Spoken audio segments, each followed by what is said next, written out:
میرے دوستو، انسان کو کل عقل بھی مل جائے تو پھر بھی اللہ کی حکمت کا وہ احاطہ نہیں کر سکتا۔ رب کریم کو زیادہ پتہ ہے کہ ہمارے لیے کون سی چیز بہتر ہے اور کون سی چیز ہمارے لیے نقصان کا باعث ہے۔ اللہ تبارک و تعالی کی حکمت یہ چاہتی ہے کہ میرے بندے پریشان نہ ہوں۔ رب یہ چاہتا ہے کہ میرے بندے کسی جگہ پہ بھی دقت اور پریشانی کا شکار نہ ہو۔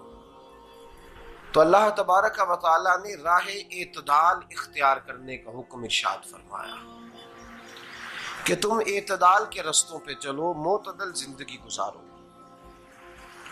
افراط و تفریط سے بچو۔ آج جس معاشرے میں ہم وقت گزار رہے ہیں، اس معاشرے میں ہم اس بات کو سمجھنے سے قاصر ہیں کہ اصل ہمارا مسئلہ کیا ہے۔ ہمارا اصل جو مسئلہ ہے اس کی شناخت ہمیں کیسے ہوگی اور ہم پھر اس تک رسائی کس انداز میں حاصل کر پائیں۔ ہم ہمیشہ اپنی آمدن بڑھانے کے چکر میں رہتے ہیں، ایک کام اور شروع کر لیں، پارٹ ٹائم جاب شروع کر لیں، کوئی سائیڈ بزنس اس کا آغاز کر لیں۔ ہماری جو دوڑ لگی ہوئی ہے وہ لگی ہے کام بڑھانے میں، آمدن بڑھانے میں، حالانکہ اسلام ہمیں یہ کہتا ہے کہ تو آمدن بڑھانے کے چکر میں نہ پڑ، اصل بات یہ ہے کہ تو اپنے خرچے کنٹرول کر۔ تنگ انسان وہ نہیں ہوتا جس کی آمدن تھوڑی ہوتی ہے۔ یہ توجہ کیجیے گا میری بات، یہ قیمتی بات ہے اور گفتگو ساری کا لب لباب ہے۔ تنگ بندہ وہ نہیں ہوتا جس کی آمدن تھوڑی ہوتی ہے، اصل پریشان وہ ہوتا ہے جس کے خرچے زیادہ ہوتے ہیں۔ اور ہمارا جو روزمرہ کا نقصان ہو رہا ہے نا، وہ آمدن کے معاملات میں نہیں ہو رہا۔ بنیادی نقص جو واقعہ ہو رہا ہے وہ یہ ہے کہ ہمارے اخراجات زیادہ ہیں اور وہ اخراجات کسی اور نے نہیں بڑھائے، وہ خرچے ہم نے خود بڑھا لیے ہیں اور اب ہمیں اس کا نقصان بھگتنا پڑ رہا ہے۔ اور اگر آپ صحیح معنوں میں ٹٹولیں تو جو بہت امیر لوگ ہیں وہ تو ان خرچوں سے بچ گئے۔ میں نے بہت سارے ایسے ختمات میں شرکت کی ہے، میں بہت ساری ایسی جگہوں پہ گیا ہوں کہ جہاں لوگوں نے بڑا مختصر سا ختم دلایا ہے تو ہو گیا ہے ختم۔ ختم کے معاملے میں کب کسی نے پابندی لگائی ہے کہ اس میں 200 آدمی شریک ہوگا تو تب یہ سال ثواب صحیح ہو سکے گا؟ کون کہتا ہے؟ یا شادی کے موقع پر اگر سارے بہن بھائیوں کو نہ بلایا گیا تو میری شادی پایہ تکمیل تک نہیں پہنچے گی، اس میں برکت نہیں ہوگی، یہ کس نے فتویٰ دیا ہے؟ معتدل زندگی کا اسلام حکم دیتا ہے۔ میں پڑھ رہا تھا کہ ایک بہت بڑا صدر ہے، غالباً سوڈان کے صدر کی بات ہو رہی تھی، تو اپنے بیٹے کی بارات لے کے گیا تو 4 لوگ گئے ہیں بارات اور 15 لوگوں کا اس نے اہتمام کیا اپنے گھر میں کھانا کھانے کا۔ تو کیا شادی ہو گئی کہ رک گئی؟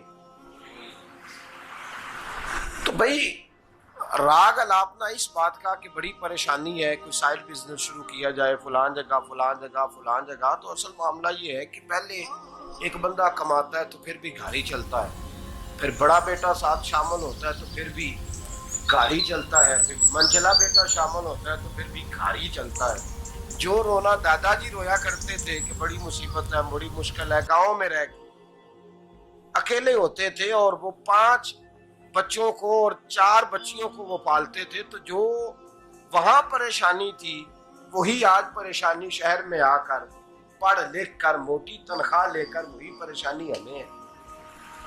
تو میں جس نتیجے پہ پہنچا ہوں اس کو پڑھ کے، قرآن مجید کی چند آیات کو دیکھ کر اور اس مفہوم کی جو حدیثیں کتب احادیث میں پائی جاتی ہیں اور ہمارے بزرگوں نے ہمیں جو مزاج اس حوالے سے دیا ہے، میں اس نتیجے پہ پہنچا ہوں کہ مسئلہ آمدن کا نہیں، مسئلہ خرچے کا ہے۔ ہمارے خرچے بنیادی طور پر زیادہ، اور اگر پھر ہم زیادہ بوجھ خواتین پہ ڈالتے ہیں کہ وہ مطالبے زیادہ کرتی ہیں، اور اگر آپ مجھ سے پوچھیں تو خواتین کی بھی اگر کسی جگہ کوئی عادت خراب ہوتی ہے تو اس میں اصل کردار اس کا ہوتا ہے جو وہ عادت خراب تو کیوں اپنے گلے سے اتار کے آپ کسی کے گلے میں بات ڈالنے کے چکر میں ہیں؟ وہ خواتین کی طبیعت نہیں ایسی ہے. اصل بات یہ ہے کہ ہم نے عادت ڈالی ہے، ہم نے یہ مزاج ان کو دیا ہے تو ان کا بنا ہے، نہ کیسے بن سکتا.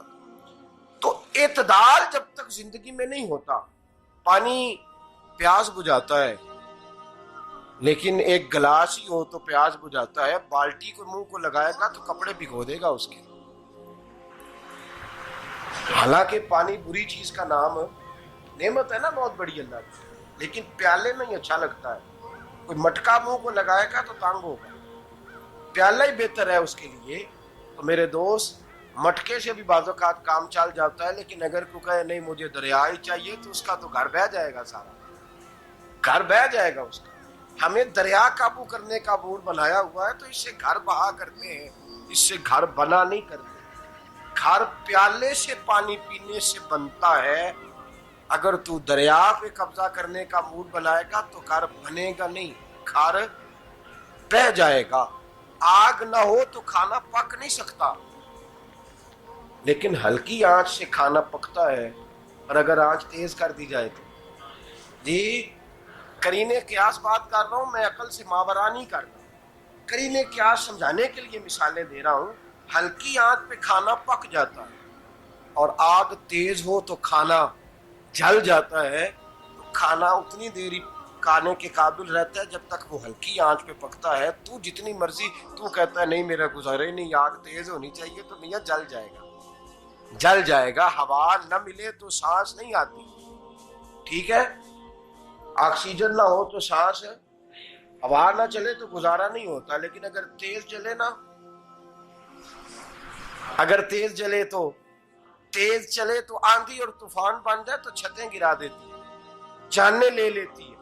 ہم ہیں طوفان کے چکر میں، ہم ہیں دریا کے چکر میں، ہم ہیں بڑے لاؤ کے چکر میں. تو میاں ہلکی آنچ ہی اچھی ہے، یاد رکھ.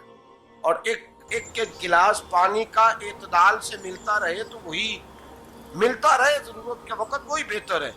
تو پورے دریا پہ قبضہ کرنے کا پروگرام نہ بنا، تانگ ہو جائے. اور میرے عزیز یاد رکھ، ہوا سانس لینے کے مطابق ملے تو وہی اچھی ہے، جو سانس بند کرنے پہ آ جائے وہ ہوا اچھی ہے. ہم نے چکر چلا لیا ہے کہ زیادہ پیسہ، راتوں رات پیسہ، لمبا پیسہ، یہ پلاٹ بھی میرا، وہ پلاٹ بھی میرا، گجرانوالا بھی، گجرات بھی، لالا موسیٰ کھاری اور پنڈی تک جہاں میں جاؤں میرے نام کی تختیاں لگی ہوئی ہونی چاہیے. اسلام منع